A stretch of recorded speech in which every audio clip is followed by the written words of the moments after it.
안녕하세요. 느낌 한 조각입니다. 여러분, 혹시 이런 경험 있으십니까? 평생 믿었던 친구가 빌려간 돈 100만 원 때문에 연락을 끊어버린 경험이요.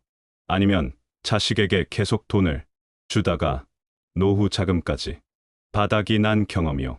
더 충격적인 사실을 말씀드리겠습니다. 돈 때문에 가족이 원수가 되는 일이 하루에도 수십 건씩 일어나고 있습니다. 형제가 법정에서 만나게 되고 부모와 자식이 평생 등을 돌리게 됩니다. 하지만 오늘 이 모든 것을 막을 수 있는 비밀을 알려드리겠습니다. 60년, 70년을 살아오시면서 분명 뼈저리게 느끼셨을 것입니다. 돈과 사람, 둘 다 잃는 순간이 얼마나 참담한지를요. 오늘 말씀드릴 10가지 원칙만 알면 평생 이런 일은 일어나지 않습니다. 첫 번째, 자신의 재정 상태를 솔직하게 파악하십시오. 많은 분들이 자신의 통장 잔고조차 정확히 모르고 삽니다.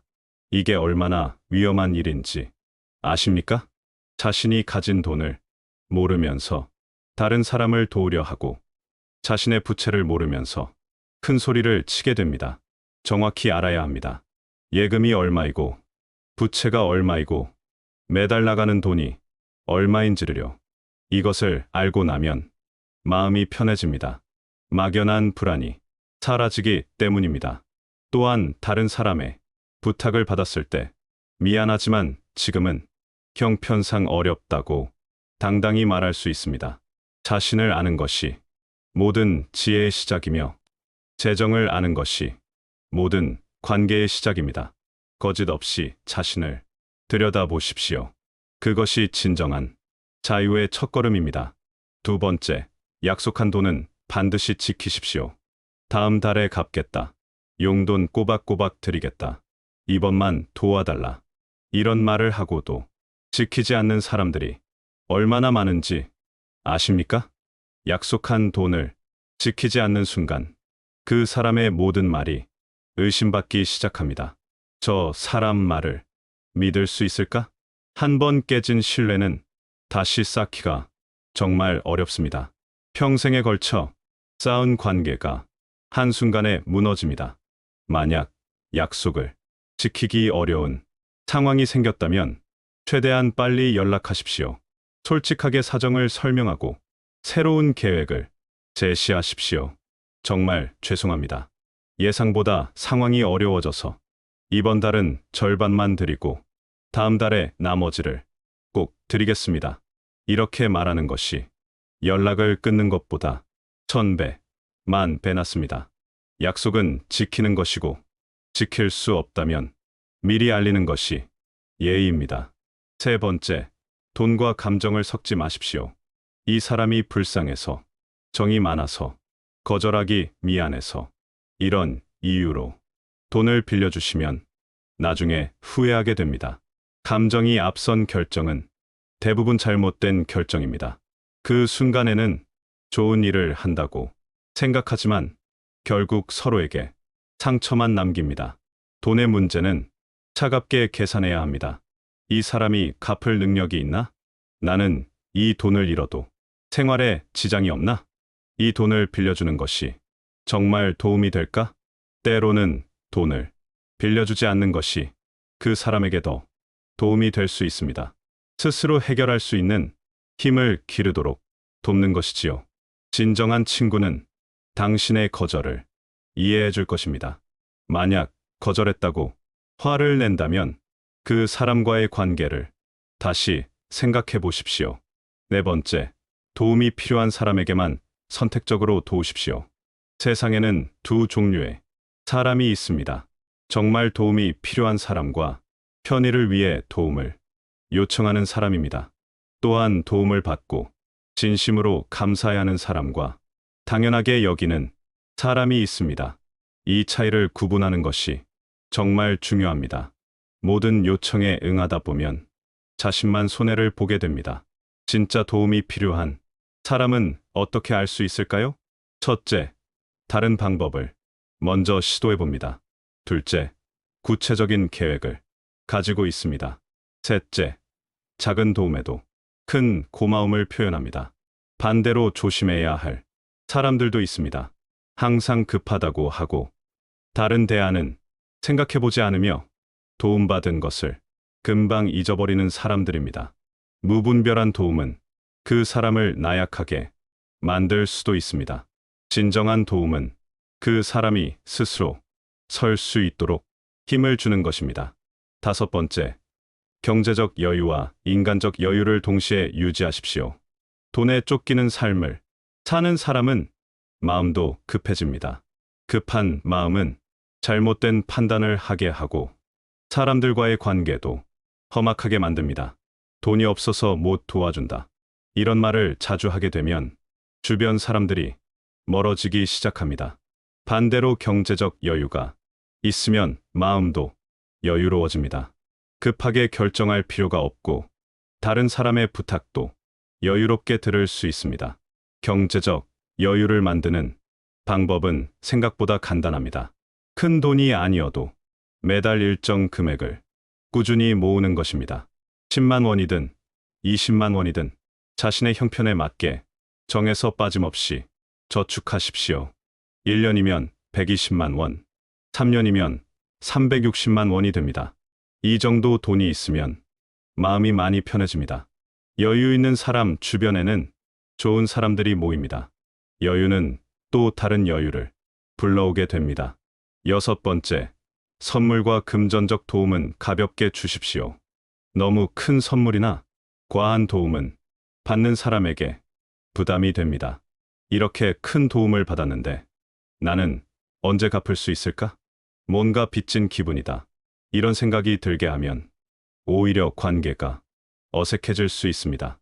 가장 좋은 도움은 받는 사람이 부담스럽지 않을 정도의 도움입니다. 고맙긴 한데 별로 부담스럽지는 않네. 이 정도가 딱 좋습니다. 또한 도움을 줄 때는 조건이나 대가를 바라지 마십시오. 내가 이렇게 도와줬으니 너도 나를 도와야 해. 이런 마음이 들면 순수한 도움이 아닙니다. 진정한 베풀음은 아무것도 바라지 않고 주는 것입니다. 그럴 때 받는 사람도 진심으로 감사하게 되고 자연스럽게 보답하고 싶은 마음이 생깁니다. 작지만 꾸준한 관심, 가볍지만 진심 어린 도움이 큰 도움보다 더 의미 있습니다. 일곱 번째, 돈 문제로 다툴 때는 감정을 잠시 내려놓고 대화하십시오. 돈 문제로 갈등이 생기면 평소보다 감정이 더 격해집니다. 돈은 생존과 직결된 문제이기 때문입니다. 하지만 감정적으로 대화하면 문제 해결은 더욱 어려워집니다. 서로 상처 주는 말만 하고 관계만 더 나빠집니다. 먼저 마음을 진정시키십시오. 화가 날 때는 잠시 자리를 뜨는 것도 좋은 방법입니다. 지금은 너무 감정적이니 시간을 두고 다시 이야기하자. 감정이 가라앉으면 사실 중심으로 대화하십시오. 언제, 얼마를, 어떤 조건으로 했는지를 차근차근 정리해서 이야기하십시오. 상대방의 이야기도 끝까지 들어보십시오. 어떤 사정이 있는지, 왜 그런 상황이 되었는지를 이해하려고 노력하십시오.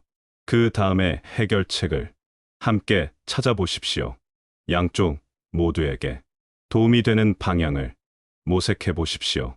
이런 과정을 거치면 문제도 해결되고 관계도 더욱 깊어집니다.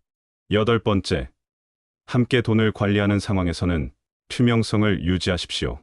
가족 공동 통장이든 친목회 회비든 여러 명이 함께 돈을 관리할 때는 모든 것을 투명하게 공개해야 합니다. 돈이 들어온 것, 나간 것, 남은 것을 모두가 알 수 있도록 정확히 기록하고 정기적으로 보고하십시오. 작은 의혹이라도 생기기 시작하면 걷잡을 수 없이 커지게 됩니다.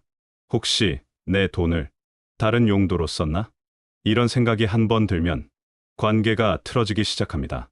가장 좋은 방법은 처음부터 시스템을 만들어두는 것입니다. 입출금, 내역을 모두 기록하고 매달 정산해서 공유하는 것입니다. 우리는 가족인데 이런 걸 따질 필요가 있나? 이런 생각은 위험합니다. 가족이기 때문에 더욱 투명해야 합니다.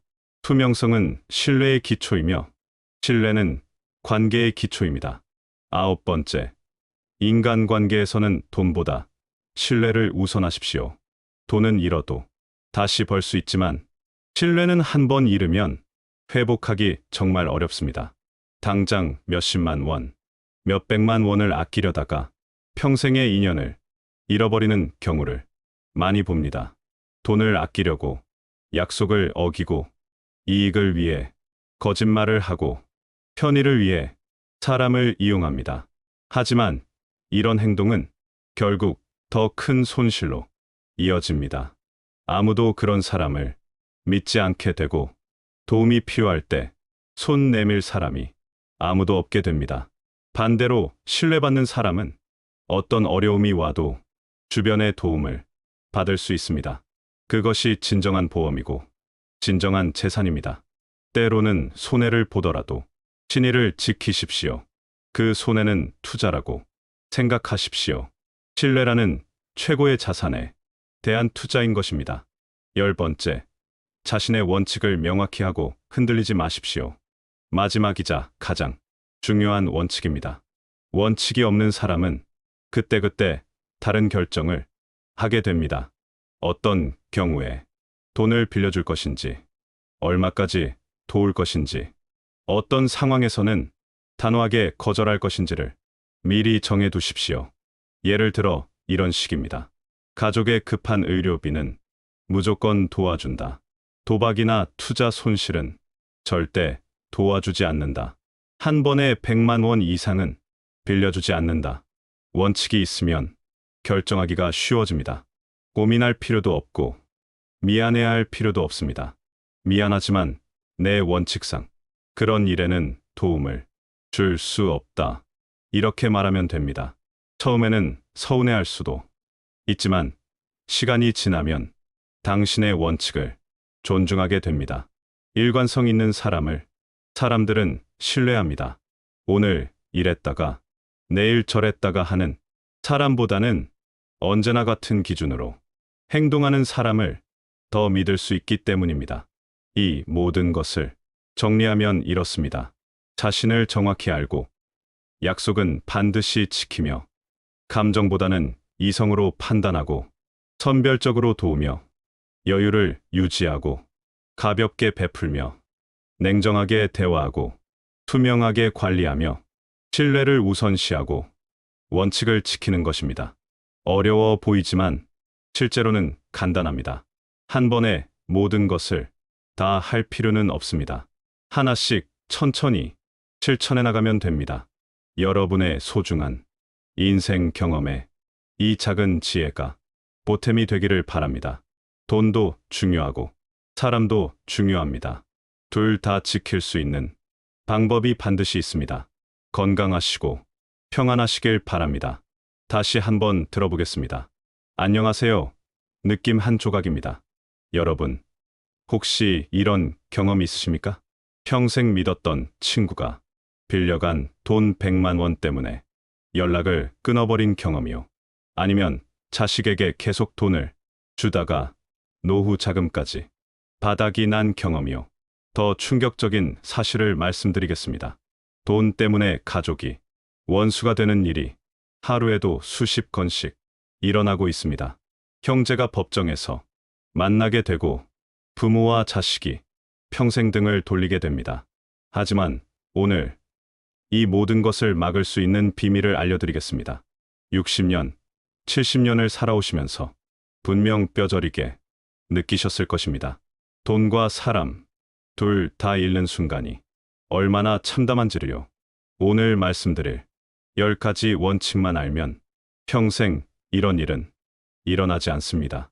첫 번째, 자신의 재정 상태를 솔직하게 파악하십시오. 많은 분들이 자신의 통장 잔고조차 정확히 모르고 삽니다. 이게 얼마나 위험한 일인지 아십니까? 자신이 가진 돈을 모르면서 다른 사람을 도우려 하고 자신의 부채를 모르면서 큰 소리를 치게 됩니다. 정확히 알아야 합니다. 예금이 얼마이고 부채가 얼마이고 매달 나가는 돈이 얼마인지를요. 이것을 알고 나면 마음이 편해집니다. 막연한 불안이 사라지기 때문입니다. 또한 다른 사람의 부탁을 받았을 때 미안하지만 지금은 형편상 어렵다고 당당히 말할 수 있습니다. 자신을 아는 것이 모든 지혜의 시작이며 재정을 아는 것이 모든 관계의 시작입니다. 거짓 없이 자신을 들여다보십시오. 그것이 진정한 자유의 첫걸음입니다. 두 번째, 약속한 돈은 반드시 지키십시오. 다음 달에 갚겠다. 용돈 꼬박꼬박 드리겠다. 이번만 도와달라. 이런 말을 하고도 지키지 않는 사람들이 얼마나 많은지 아십니까? 약속한 돈을 지키지 않는 순간 그 사람의 모든 말이 의심받기 시작합니다. 저 사람 말을 믿을 수 있을까? 한 번 깨진 신뢰는 다시 쌓기가 정말 어렵습니다. 평생에 걸쳐 쌓은 관계가 한순간에 무너집니다. 만약 약속을 지키기 어려운 상황이 생겼다면 최대한 빨리 연락하십시오. 솔직하게 사정을 설명하고 새로운 계획을 제시하십시오. 정말 죄송합니다. 예상보다 상황이 어려워져서 이번 달은 절반만 드리고 다음 달에 나머지를 꼭 드리겠습니다. 이렇게 말하는 것이 연락을 끊는 것보다 1000배, 10,000배 낫습니다. 약속은 지키는 것이고 지킬 수 없다면 미리 알리는 것이 예의입니다. 세 번째, 돈과 감정을 섞지 마십시오. 이 사람이 불쌍해서, 정이 많아서, 거절하기 미안해서, 이런 이유로 돈을 빌려주시면 나중에 후회하게 됩니다. 감정이 앞선 결정은 대부분 잘못된 결정입니다. 그 순간에는 좋은 일을 한다고 생각하지만 결국 서로에게 상처만 남깁니다. 돈의 문제는 차갑게 계산해야 합니다. 이 사람이 갚을 능력이 있나? 나는 이 돈을 잃어도 생활에 지장이 없나? 이 돈을 빌려주는 것이 정말 도움이 될까? 때로는 돈을 빌려주지 않는 것이 그 사람에게 더 도움이 될 수 있습니다. 스스로 해결할 수 있는 힘을 기르도록 돕는 것이지요. 진정한 친구는 당신의 거절을 이해해 줄 것입니다. 만약 거절했다고 화를 낸다면 그 사람과의 관계를 다시 생각해 보십시오. 네 번째, 도움이 필요한 사람에게만 선택적으로 도우십시오. 세상에는 두 종류의 사람이 있습니다. 정말 도움이 필요한 사람과 편의를 위해 도움을 요청하는 사람입니다. 또한 도움을 받고 진심으로 감사해하는 사람과 당연하게 여기는 사람이 있습니다. 이 차이를 구분하는 것이 정말 중요합니다. 모든 요청에 응하다 보면 자신만 손해를 보게 됩니다. 진짜 도움이 필요한 사람은 어떻게 알 수 있을까요? 첫째, 다른 방법을 먼저 시도해 봅니다. 둘째, 구체적인 계획을 가지고 있습니다. 셋째, 작은 도움에도 큰 고마움을 표현합니다. 반대로 조심해야 할 사람들도 있습니다. 항상 급하다고 하고 다른 대안은 생각해보지 않으며 도움받은 것을 금방 잊어버리는 사람들입니다. 무분별한 도움은 그 사람을 나약하게 만들 수도 있습니다. 진정한 도움은 그 사람이 스스로 설 수 있도록 힘을 주는 것입니다. 다섯 번째, 경제적 여유와 인간적 여유를 동시에 유지하십시오. 돈에 쫓기는 삶을 사는 사람은 마음도 급해집니다. 급한 마음은 잘못된 판단을 하게 하고 사람들과의 관계도 험악하게 만듭니다. 돈이 없어서 못 도와준다. 이런 말을 자주 하게 되면 주변 사람들이 멀어지기 시작합니다. 반대로 경제적 여유가 있으면 마음도 여유로워집니다. 급하게 결정할 필요가 없고 다른 사람의 부탁도 여유롭게 들을 수 있습니다. 경제적 여유를 만드는 방법은 생각보다 간단합니다. 큰 돈이 아니어도 매달 일정 금액을 꾸준히 모으는 것입니다. 10만 원이든 20만 원이든 자신의 형편에 맞게 정해서 빠짐없이 저축하십시오. 1년이면 120만 원, 3년이면 360만 원이 됩니다. 이 정도 돈이 있으면 마음이 많이 편해집니다. 여유 있는 사람 주변에는 좋은 사람들이 모입니다. 여유는 또 다른 여유를 불러오게 됩니다. 여섯 번째, 선물과 금전적 도움은 가볍게 주십시오.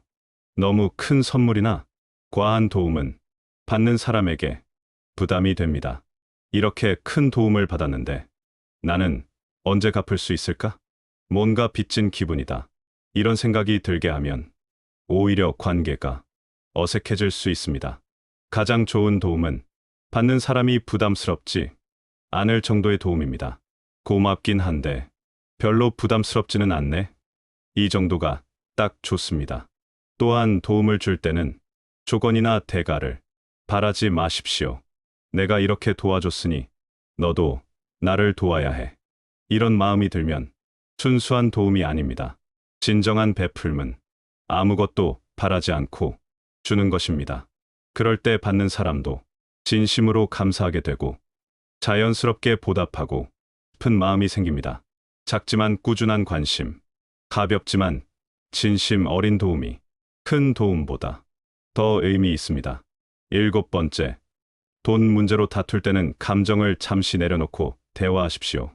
돈 문제로 갈등이 생기면 평소보다 감정이 더 격해집니다.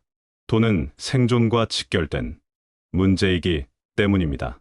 하지만 감정적으로 대화하면 문제 해결은 더욱 어려워집니다. 서로 상처 주는 말만 하고 관계만 더 나빠집니다. 먼저 마음을 진정시키십시오. 화가 날 때는 잠시 자리를 뜨는 것도 좋은 방법입니다. 지금은 너무 감정적이니 시간을 두고 다시 이야기하자. 감정이 가라앉으면 사실 중심으로 대화하십시오. 언제, 얼마를, 어떤 조건으로 했는지를 차근차근 정리해서 이야기하십시오. 상대방의 이야기도 끝까지 들어보십시오. 어떤 사정이 있는지, 왜 그런 상황이 되었는지를 이해하려고 노력하십시오. 그 다음에 해결책을 함께 찾아보십시오. 양쪽 모두에게 도움이 되는 방향을 모색해 보십시오. 이런 과정을 거치면 문제도 해결되고 관계도 더욱 깊어집니다. 여덟 번째, 함께 돈을 관리하는 상황에서는 투명성을 유지하십시오. 가족 공동 통장이든 친목회 회비든 여러 명이 함께 돈을 관리할 때는 모든 것을 투명하게 공개해야 합니다. 돈이 들어온 것, 나간 것, 남은 것을 모두가 알 수 있도록 정확히 기록하고 정기적으로 보고하십시오. 작은 의혹이라도 생기기 시작하면 걷잡을 수 없이 커지게 됩니다. 혹시 내 돈을 다른 용도로 썼나? 이런 생각이 한 번 들면 관계가 틀어지기 시작합니다. 가장 좋은 방법은 처음부터 시스템을 만들어두는 것입니다. 입출금, 내역을 모두 기록하고 매달 정산해서 공유하는 것입니다. 우리는 가족인데 이런 걸 따질 필요가 있나? 이런 생각은 위험합니다. 가족이기 때문에 더욱 투명해야 합니다. 투명성은 신뢰의 기초이며 신뢰는 관계의 기초입니다. 아홉 번째, 인간관계에서는 돈보다 신뢰를 우선하십시오. 돈은 잃어도 다시 벌 수 있지만 신뢰는 한 번 잃으면 회복하기 정말 어렵습니다. 당장 몇십만 원, 몇백만 원을 아끼려다가 평생의 인연을 잃어버리는 경우를 많이 봅니다. 돈을 아끼려고 약속을 어기고 이익을 위해 거짓말을 하고 편의를 위해 사람을 이용합니다. 하지만 이런 행동은 결국 더 큰 손실로 이어집니다.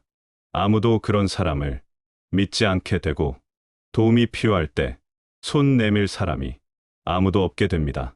반대로 신뢰받는 사람은 어떤 어려움이 와도 주변의 도움을 받을 수 있습니다. 그것이 진정한 보험이고 진정한 재산입니다. 때로는 손해를 보더라도 신의를 지키십시오. 그 손해는 투자라고 생각하십시오. 신뢰라는 최고의 자산에 대한 투자인 것입니다. 열 번째, 자신의 원칙을 명확히 하고 흔들리지 마십시오. 마지막이자 가장 중요한 원칙입니다. 원칙이 없는 사람은 그때그때 다른 결정을 하게 됩니다. 어떤 경우에 돈을 빌려줄 것인지, 얼마까지 도울 것인지, 어떤 상황에서는 단호하게 거절할 것인지를 미리 정해 두십시오. 예를 들어 이런 식입니다. 가족의 급한 의료비는 무조건 도와준다. 도박이나 투자 손실은 절대 도와주지 않는다. 한 번에 100만 원 이상은 빌려주지 않는다. 원칙이 있으면 결정하기가 쉬워집니다. 고민할 필요도 없고 미안해할 필요도 없습니다. 미안하지만 내 원칙상 그런 일에는 도움을 줄 수 없다. 이렇게 말하면 됩니다. 처음에는 서운해할 수도 있지만 시간이 지나면 당신의 원칙을 존중하게 됩니다. 일관성 있는 사람들은 신뢰합니다. 오늘 이랬다가 내일 저랬다가 하는 사람보다는 언제나 같은 기준으로 행동하는 사람을 더 믿을 수 있기 때문입니다. 이 모든 것을 정리하면 이렇습니다. 자신을 정확히 알고 약속은 반드시 지키며 감정보다는 이성으로 판단하고 선별적으로 도우며 여유를 유지하고 가볍게 베풀며 냉정하게 대화하고 투명하게 관리하며 신뢰를 우선시하고 원칙을 지키는 것입니다. 어려워 보이지만 실제로는 간단합니다. 한 번에 모든 것을 다 할 필요는 없습니다. 하나씩 천천히 실천해 나가면 됩니다. 여러분의 소중한 인생 경험에 이 작은 지혜가 보탬이 되기를 바랍니다. 돈도 중요하고 사람도 중요합니다. 둘 다 지킬 수 있는 방법이 반드시 있습니다. 건강하시고 평안하시길 바랍니다.